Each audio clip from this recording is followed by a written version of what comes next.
Hello everyone, good morning all of you. Welcome to maths वाला by Ranjit Verma. आप सभी लोगों को हमारी तरफ से नव वर्ष की हार्दिक शुभकामनाएं और अच्छे से बेसिकली हैप्पी न्यू ईयर मनाइए और अच्छे से अब बेसिकली बोर्ड की भी तैयारी कर दीजिए, क्योंकि बोर्ड आपके बिल्कुल नज़दीक आ चुका है। तो इसे अच्छे से बिल्कुल प्रिपेयर करना है मेरे भाई लोग। आप लोगों से यही गुजारिश है 9 साल के दिवस पे। तो आप लोग से बस यही कहूँगा कि डे बाई डे रेगुलर अपना एक टाइम टेबल बनाइए और अच्छे से पर डे आप कोशिश करिए 1 चैप्टर कवर करने की। ओके, मैथ में भी यदि आपको बेसिकली 80 में 80 गेन करना है, 80 के पेपर में 80 गेन करना है तो ओवरऑल 100 प्री बोर्ड भी अच्छा कर देंगे तो आपको 100 तक पहुंच जरूर जाएंगे। ओके, तो चलिए सर जी शुरू करते हैं मेरे भाई लोग नए क्वेश्चंस की तरफ। चैप्टर 3 हम लोग कर रहे थे, pair of linear equation in two variables कर रहे थे, जो कि बहुत ही इंटरेस्टिंग चैप्टर्स है और काफी मजेदार क्वेश्चंस है, इसलिए बहुत ही ध्यानपूर्वक आप अच्छे से समझेंगे। कहीं पर भी डाउट आएगा तो कमेंट सेक्शन में लिखना नहीं भूलेंगे। ओके, तो चलिए सर जी मन में ठान लीजिए कि अच्छे से बढ़िया पढ़ना है और मैथ्स में फुल मार्क्स लेकर के आना है। ओके, तो चलिए सर शुरू करते हैं। ओके, ध्यान दीजिए। क्वेश्चन है सर, क्वेश्चन नंबर 4 है सर। हमने प्रीवियस में 1 2 3 क्वेश्चन बहुत जल्दीबाजी में कल क्वेश्चंस बनाए थे, तो इसलिए सर जी क्योंकि कहीं जाना भी था तो इस वजह से जो है मतलब 3 क्वेश्चंस किए थे। चलिए सर आगे कवर करते हैं, ध्यान से समझिएगा अच्छे से सर। क्वेश्चन है कि 5 chairs and 4 tables together cost लिखा है 2800 रुपीज। अब इन्होंने कहा कि 5 चेयर का दाम और इसके बाद जो है 4 टेबल्स का जो दाम है वो टोटल 2800 रुपीज है। अब इसके बाद इन्होंने कहा जबकि 4 chair and 3 table together cost 2170 rupees है। Algebraic representation of the situation can be. तो कभी कभी मल्टीपल चॉइस क्वेश्चंस में इस तरीका का भी क्वेश्चन आ जाता है, तो उसमें घबराना नहीं है किसी को, बस बल्कि बारीकी से उसको अच्छे से क्या करना सर, समझना है। बात ही सर कैसे करेंगे, तो लेट कर लेते हैं कि कॉस्ट ऑफ जो है बेसिकली लेट कर लेते हैं कॉस्ट ऑफ चेयर जो है सर समझने का तरीका देखिए। लेट कॉस्ट ऑफ चेयर क्या मान लेते हैं, x रुपीज मान लेते हैं और इसके बाद जो है कॉस्ट ऑफ टेबल जो है वो आपका मान लेते हैं सर, ध्यान से समझिएगा। लेट कॉस्ट ऑफ टेबल क्या मान लेते हैं सर, y रुपीज मान लेते हैं। बस इतना आपको समझना सर। अब देखिए जैसे टोटल चेयर का दाम निकालेंगे तो 5x आ जाएगा सर। कितना आ जाएगा सर, 5x आ जाएगा। इसके बाद दोनों का जो सम है टुगेदर लिखा है, मतलब दोनों का सम 4 टेबल है, दैट मींस 4y हो गया। उसका दाम कितना हो गया सर, 2800 रुपीज आ गया सर। बोलो क्लियर हो गया। इसके बाद दूसरा कह रहा है sir while 4 chair and 3 table, 4 chair किसी ने खरीदा तो 4x हो जाएगा, टोटल कॉस्ट ऑफ चेयर हो जाएगा। इसके बाद भैया जैसे 1 किलो आलू का दाम 10 रुपया होता है, तो 20 किलो आलू का दाम करोगे तो 20 गुणे 10 करोगे कि नहीं, तो टोटल कॉस्ट ऑफ पोटैटोज करोगे तो कितना आएगा, 4 मतलब 20 into 10 करेंगे। ओके, तो सेम यही चीज यहाँ पे भी कॉन्सेप्ट यूज हो रहा है सर। ये day by day daily base पे ये वर्क करते हैं। ओके, अब इस तरीके से 4x हो गया। अब इसके बाद 3 टेबल है तो आपका 3y हो गया, बराबर कितना आ गया सर, 2170 आ गया। तो ये आपको अलजेब्रिक क्या हो गया सर, रिप्रेजेंटेशन हो गया क्वेश्चन का। ऑप्शन देखिए कौन सा सर, 5x माइनस है सर, नहीं होगा। प्लस प्लस वाला देखिए सर, ये दिख रहा है सर, 5x plus 4y 2800 दिया गया सर। 4x plus 3y कितना दिया, 2170 दिया। That means B option is the right answer हो गया। ओके, बोलो आया समझ में या नहीं मेरे भाई लोग, क्लियर है। अगला नेक्स्ट क्वेश्चन करते हैं सर। देखिए क्वेश्चन नंबर 5 है सर, लिखा है the sum of the numerator and denominator. तो लेट कर लेते हैं, लेट आपका बेसिकली फ्रैक्शन नंबर वो मान लेते हैं सर जी। लेट सपोज हम x अपन y टेक करते हैं, क्या टेक करते हैं, वो हमारा जो फ्रैक्शन है वो x अपन क्या सर y है। इसे आप इस तरीके से लिख लेंगे, ध्यान से समझिएगा सर। लेट कर लिए फ्रैक्शन हमारे पास क्या सर, x अपन y है। ओके, अब जरा समझिएगा सर क्वेश्चन क्या कह रहा है सर। इन्होंने कहा कि the sum of the numerator and denominator of a fraction is 8। अब इन्होंने कहा कि sum of numerator and denominator, मतलब आपको क्या कर समझने की बात है कि क्वेश्चन में कैसे करने होते हैं। तो इन्होंने कहा कि the sum of the numerator and denominator of जो है फ्रैक्शन इज 8 है। If the denominator is increased by 1, या डिनोमिनेटर को क्या किया, इंक्रीज कर दिया 1, तो देन फ्रैक्शन क्या हो जाता है, 1/2 हो जाता है। देन फ्रैक्शन क्या होता है, अब मान लेते हैं sum of numerator and denominator of fraction, मतलब सम क्या है, मतलब देखिए सर न्यूमरेटर आपका x है, डिनोमिनेटर क्या है y, इन दोनों का जो सम है सर जी वो कितना है, 8 है। मतलब कि जो फ्रैक्शन है, फ्रैक्शन हमारे पास xy था, तो फ्रैक्शन का जो न्यूमरेटर है वो x है और फ्रैक्शन का जो डिनोमिनेटर है वो आपके पास क्या सर, y है। अब इस तरीके से मेरे भाई लोग घबराना नहीं है बिल्कुल। इनको कहा कि दोनों का जो सम है वो 8 आता है। आ गया ना सर, x + y = 8। ओके, अब इसके बाद सर जी भाई साहब क्या कह रहे हैं, कह रहे हैं कि if the denominator is increased by 1, denominator में न्यूमरेटर तो x ही रहेगा, डिनोमिनेटर में 1 का इंक्रीमेंट कर दिया। फिर इसके बाद कह रहे हैं कि जो फ्रैक्शन है वो 1/2 हो जाता है। कितना हो जाता है, 1/2।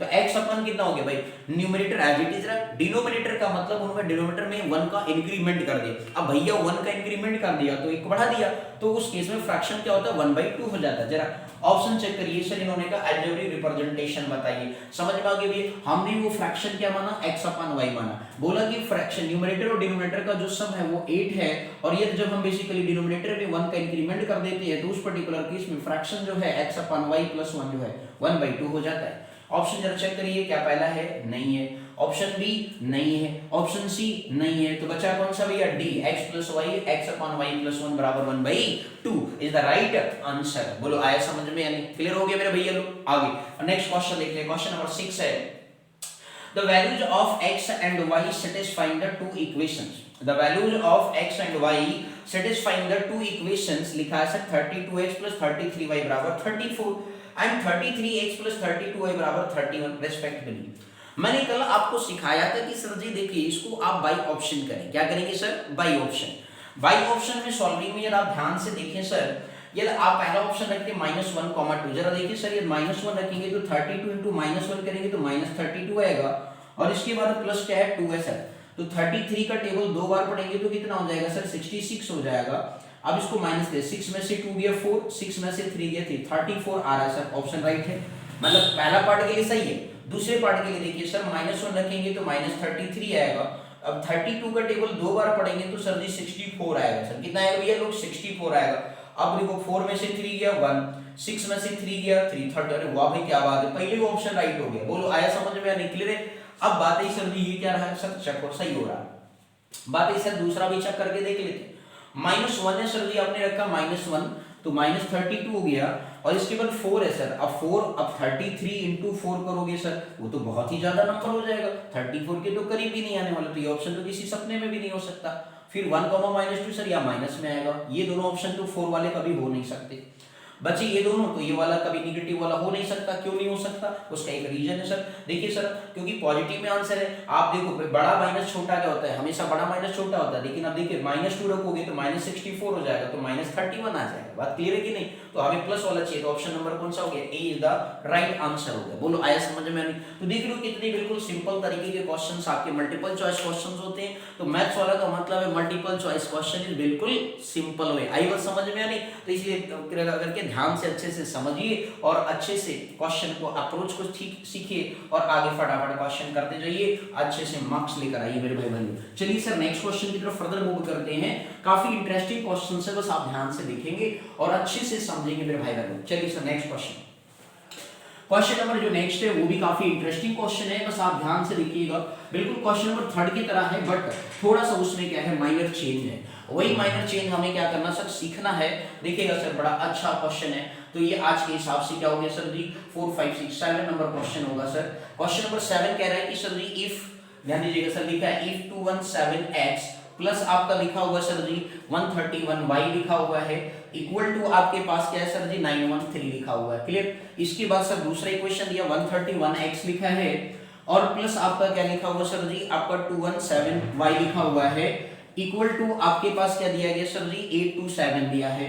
कितना दिया, 827। आपको लिखा है सर देन, क्या लिखा हुआ है, देन आपको बताना है x + y इज, क्या बताना sir, x + y is question mark है सर। ऑप्शन नंबर ए आपको दे रखा है सर 5, ऑप्शन नंबर बी आपको दे रखा है 6, एंड ऑप्शन नंबर सी आपको दे रखा है sir 7, and option number D जो दे रखा है वो सर 8 है, क्लियर। बात इसलिए क्वेश्चन कैसे करेंगे, तो क्वेश्चन करने का बिल्कुल सिंपल तरीका, जो दोनों इक्वेशन दिया ना सर, क्योंकि x प्लस क्या निकालना, y निकालना, इसलिए दोनों इक्वेशन को क्या करिए सर, आप ऐड कर लीजिए। 217x + 131y आपके पास से इक्वल टू 913 हो गया, दूसरे इक्वेशन है 131x हो गया प्लस 217y बराबर 827 हो गया। दोनों को क्या किया हमने, ऐड कर लिया सर, क्लियर। तो देखिए 7 1 कितना हो गया, 8 हो गया, 3 1 कितना हो गया, 4 हो गया, 2 1 कितना हो गया, 3 हो गया, क्लियर। सेम यही नंबर यहाँ पे भी आने वाला है सर, क्योंकि सेम नंबर है, तो 3 4 कितना हो गया सर, 8 हो गया, y हो गया, क्लियर। इसके बाद यानी कि 7 3 कितना हो गया सर, 10 हो गया, 2 1 कितना हो गया भाई 3 हो गया 4 सॉरी 7 3 10 हो गया, 2 1 3 प्लस कैरी वन आया था 4, 9 8 17 हो गया, 17 की 17 ही रहेगा सर, ओके। देखिए 3 4 8 दोनों में क्या है सर, कॉमन नंबर है, इसलिए दोनों को ऐड करने के लिए हमने आपको ये बात बताई है सर, क्लियर है या नहीं मेरे भाई लोग। अब यहाँ पे जो 3 4 8 मल्टीपल हो गया तो उधर जाएगा तो क्या करेगा सर, डिवाइड कर देगा, तो 740 अपन कितना हो गया 348। अब आप जरा सोचिए 8 का टेबल कितनी बार पढ़े कि सर 0 का मतलब फॉर्म बने 5 1 जा 5 2 जा का मतलब 5 8 8 2 जा 16 8 3 जा 8 5 सर 5 8 जा 40 होता है। चलिए सर देखिए 5 8 कितना हो गया 40, 5 4 कितना होता है 5 8 40 हो गया, 5 4 कितना होता है 20, 20 प्लस 4 कितना हो गया 24 हो गया, 5 3 15 कैरी कितना हो गया 7। बिल्कुल आ रहा राइट आंसर सर।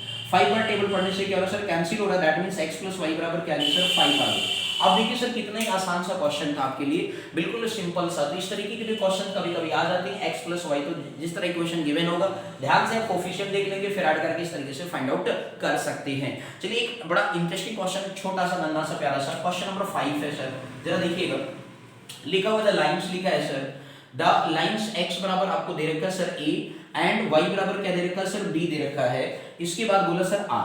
अब ऑप्शन दे रखा है सर जी, फर्स्ट वन दे रखा है सर इंटरसेक्टिंग, क्या लिखा है सर जी इंटरसेक्टिंग, थ्योरेटिकल कॉन्सेप्ट है बहुत ही अच्छा। ऑप्शन नंबर बी आपको दे रखा है sir parallel, option number B है पैरेलल। ऑप्शन नंबर सी आपको दे रखा है ओवरलैपिंग, क्या दे रखा है सर ओवरलैपिंग, मतलब एक के ऊपर एक, मतलब कोलिनियर कॉन्सेप्ट कह सकते हैं एक तरीके से। एंड डी ऑप्शन इधर दिया है, नॉन ऑफ दीज दिया है सर, नॉट लिख दे। क्लियर, जरा समझिएगा। अब यहाँ पे लाइंस जो दिया है x बराबर a दिया है एंड y बराबर क्या दिया है कि b दिया है। अब मेरे भैया आपने पढ़ा होगा कि यदि x बराबर a तो ये x एक्सिस हो गया, ध्यान से समझिएगा, ये x डैश हो गया हॉरिजॉन्टल एक्सिस, x एक्सिस हो गया, ये वर्टिकल y एक्सिस हो गया। अब सर जी x बराबर a, तो x बराबर a मतलब कहीं यहाँ पे कट करेगा सर, है ना, तो x बराबर लेट सपोज a हो गया, तो इसका कैसा लाइन होता है सर वर्टिकल होता है, मतलब इस पर्टिकुलर पॉइंट पे y एक्सिस के कैसा होता है x बराबर a मतलब y एक्सिस के पैरेलल होता है। बोलो क्लियर हो गया, तो ये x बराबर क्या आ गया सर a आ गया। ठीक, अब इसी तरीके से आपका दूसरा प्रश्न कह रहा है सर y बराबर b, y बराबर b मतलब y की डिस्टेंस मतलब y से मतलब ओरिजिन से क्या है b यूनिट मान लीजिए सपोज ये, तो ये x एक्सिस के कैसा जाएगा सर पैरेलल जाएगा।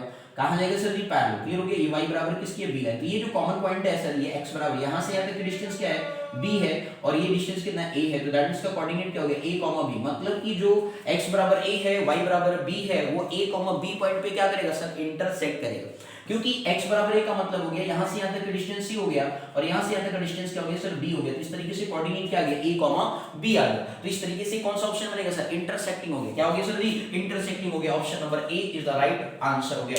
बोलो मेरे भैया लोग आया समझ में नहीं। तो इस तरीके से बेसिकली हम क्वेश्चंस क्या है सर सीखेंगे, ठीक है मेरे भैया लोग। तो ये 5 क्वेश्चंस का सेट बनता है हमारे हर एक वीडियोस के अंदर। तो आप लोग से निवेदन है कि जो भैया लोग पहली बार जुड़ रहे हैं, नए साल का उपलक्ष्य है, जल्दी से चैनल को सब्सक्राइब कर दीजिए और free of cost day by day आप 5 to 10 questions basically multiple choice question देखने को मिलेगा। हमने प्रीवियस में 1 और चैप्टर 2 का बेसिकली वीडियोस अपलोड कर दिया मल्टीपल चॉइस क्वेश्चंस का, आगे चलो कंटिन्यू हो गया चैप्टर 3, धीरे धीरे जो है इसी मंथ में बेसिकली हम मैक्सिमम लगभग चैप्टर कवर कर देंगे। ओके, तो बने रहिए और अच्छे से बेसिकली चैनल को मेरे भैया लोग अपने दोस्तों में नए साल के उपलक्ष्य में जल्दी से सब्सक्राइब करिए। पहली बार यदि आ रहे हैं चैनल पर विजिट कर रहे हैं तो नहीं किया तो जल्दी से कर लें, क्योंकि भैया हम पूरा फुल में फुल बनवा कर ही रहेंगे। आई बात समझ में नहीं तो okay sir, thank you so much for watching this my video. Again एक बार सभी को नए ईयर की हार्दिक शुभकामनाएं हमारी तरफ से। Thank you so much.